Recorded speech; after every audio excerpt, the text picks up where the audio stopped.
So, ayan mga katrivia, dahil meron pa akong tirang sweet melon, so, ating mumukbangin. So, ayan, meron ako ditong nahiwa at may tira pa nga ako mga katrivyang saging, kaya nilagyan ko na rin. Ayan, so, parang kulang pa, kaya dadagdagan ko.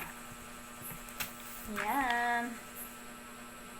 Tingnan natin kung anong lasa na mayroong saging at sweet melon. Ayan. Taas. Ayan. Ay.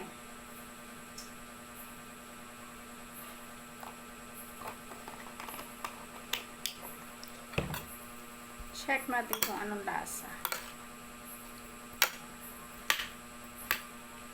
Yan. Imekos-mekos lang natin ng kaunti.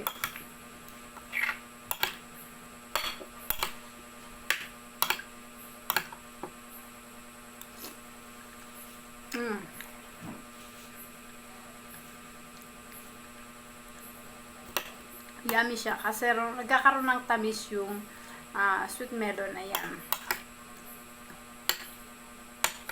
Ewan ko ba kung bakit sweet melon ang tawag nito. Hindi naman siya matamis na masyado. Ayan.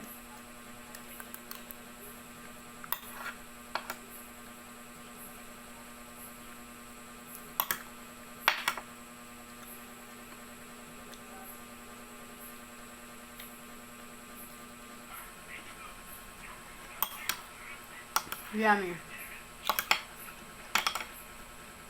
Thank you for watching.